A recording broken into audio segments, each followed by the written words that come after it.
Hello guys, welcome back to our channel. We are so excited to have you again. The Justice Salami led panel on the probe of the former chairman of EFCC, Ibrahim Magu, has come to an end, but there are still things which have not ended and which in future may have a very serious consequence, which I want to share with you. And it has to do with some claims by Magu lawyers in respect to the regret registered by Justice Salami over the chairmanship position for the probe. And according to the information we gathered last week, it was disclosed that the chairman of the Presidential Probe Committee on Magu said that Salami said that he regrets why he becomes the chairman, why he accepted being the chairman of the Presidential Probe Committee. And it was seriously trending and a lot of people were talking. But all of a sudden, the chairman, that Salami, showed up and told Nigerians that that was a blatant lie, that there was nothing like that. He never said that he regretted, being the chairman of the Presidential Probe Committee on Magu. And the implication of such, if he says that he regrets being the chairman, it clearly shows that the report is going to present to Nigerians cannot be trusted. I tell you, that's the implication of it. Therefore means there are some predetermined goals that they have already kept for the Presidential Probe Committee, which he must meet no matter what he discovers in the process of the investigation or in the process of the probe. So there are a lot of things happening, but right now, after he came out as the chairman of the Presidential Probe Committee, Salami came out and told Nigerians that he never said that. The lawyers of Magu are still insisting that he said it, and they have taken a move to do this, just to affirm this truth. And I tell you the whole truth, that it will shake a lot of things, I tell you. But first of all, let's look at the details of the news. And the news having that Zainab Abiola, a counsel representing the suspended acting chairman of the Economic and Financial Crime Commission, EFCC, Ibrahim Magu, has sworn an affidavit of truth to insist that Ayo Salami told her and others that he regrets chairing the presidential panel probing Mr. Magu. It was reported how Ms.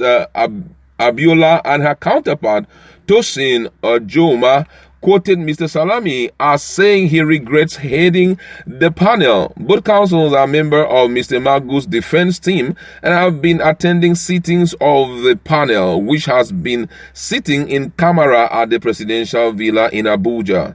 However, following the report, Mr. Salami issued a rare statement on Tuesday in which he described the claims by the two lawyers as false.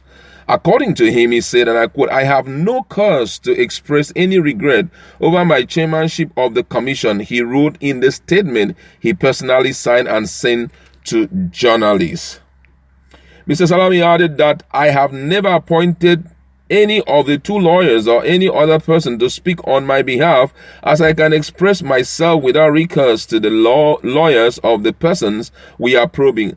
As an eminent jurist who retired as the president of the Court of Appeal." But when he was confronted, the two counsels on Wednesday in separate interviews about Mr. Salami's rebuttal of their claims, Mr. Ajaoma maintained that Mr. Salami made the comment while Ms. Abiola refused to stand by her earlier statement. "I am ready to swear an affidavit on the matter," Mr. Ojoma told our reporters on the phone on Wednesday. "How can I tell a lie on him, Mr. Salami? This is something I said 2 weeks ago. Mr. Salami is someone that is old enough to be my father, so I will not say anything he did not say." Ms. Abiola has now approached a high court to swear to an affidavit that what she said about Mr. Salami was true. In a copy of the affidavit by Ms. Abiola On Friday, the lawyer said Mr. Salami, a former president of the appeal court, said he regretted accepting to head the presidential panel probing Mr. Magu. According to the court testimony filed at the FCT High Court and dated October 2nd, she narrated that after the chairman of the panel expressed his regret and said, among other things, the following specific words. And I quote, he said, I regret, that's what the chairman said. He said, I regret chairing this panel, honestly. Since 2013, I retired and went back to my place. What is all this? It is embarrassing, very embarrassing. Barrister Tosin Ajola went up to him and specifically said the following words. Your Lordship, please don't be embarrassed and don't abdicate. This is a national assignment and we are all here for justice, and everyone nodded in agreement. She noted that her claim can be verified using the CCTV camera placed in the presidential villa. When Mr. Ajoma was contacted, he said he would swear to his affidavit at the court on Monday. Now, the question is, what's the implication of this? Now, if the retired judge did express the regret as insisted by the lawyers, it will imply he was not satisfied with the proceeding of the panel or that there was pressure being exerted on him to achieve a predetermined goal on Mr. Magu's case. However, if Mr. Salami did not make the statement, then it could mean that the lawyers are lying against him to taint the integrity of the final report of the panel, which has now concluded its sitting. But lawyers says the claim and counterclaims are distraction. A lawyer in Ibege Effiong said the panel should be holding public hearing, which would have avoided so alteration. I do not understand the rationale for holding panel in secret. It is meant to be held in public. If the whole essence of the proceeding is to unravel corruption, you cannot be fighting corruption in secret. So all these back and forth exchange of words is just a distraction. I do not think the government is serious in investigating Magu, and I also do not think Magu too has an unblemished record. As I am concerned, it is just a cat and dog fight just to distract Nigerians. For me, to avoid all these, the proceeding of the panel should be held in public. That was one lawyer in Ibege had to say. Another lawyer also added his voice. One Liboros Oshoma said the lawyers should concentrate on their client case and not what Mr. Salami said. The lawyers should rather focus on how to prove the innocence of their client, because the affidavit, either you swear to it or not, gives to no issue and do not address the innocence of your client, because the allegations in the public domain are damning. So by also playing to the gallery, saying Justice Ayo Salami said he regrets taking up the appointment. For me, it does not prove anything, he said. Mr. Salami's panel was set up following allegation of corruption and insubordination against Mr. Magu by Attorney General Abubakar Malami. Mr. Magu denies allegation and Mr. Malami refused to testify at the panel to defend his allegation, says his office does not allow such. And guess what? This is really, really interesting, because it's a pointer to the fact that there is something these guys may likely be hiding. Well, for me, from my perspective, though I'm not a lawyer, but looking at the issue, I feel that it's quite an indicting statement, because just as the implication has been rightly put forth, it's a clear indication that there are certain things he is overly uncomfortable with. There are no settling grounds in respect to that case. Now, if you look at that case, there is only few persons have been able to come out with strong evidence against Mr. Ibrahim Magu.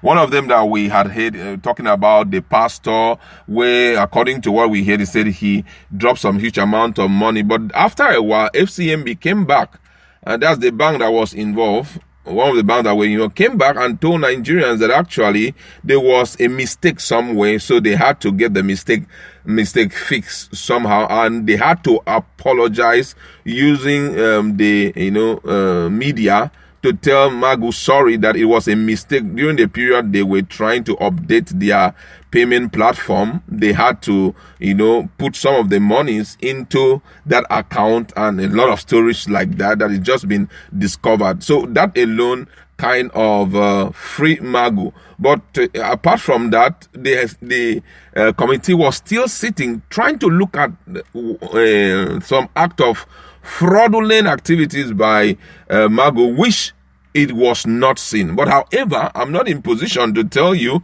that Magu had no issues or something like that, because we are still waiting for the final report, which already they have closed the sitting, and we are expecting any time from now it will be submitted to the presidency. But the big question is, would the public be allowed to see the report? However, we are waiting to see if truly there's anything indicting in the report. But concerning this issue, it's a serious one, I tell you, because it will go an extra mile to determine how fair Ayo Salami had been in his judgment in respect to the case of Magu, and it will also come to tell Nigerians whether there were plans on ground to nail Magu once and for. Maybe he's a use and dump kind of person, and they want to use him and dump in or something, and then put some corrupt or fraudulent activities on his head and drop him by the side. All of that will go a long way to be uncovered when the report is out. But I tell you the truth, that statement was a very significant statement.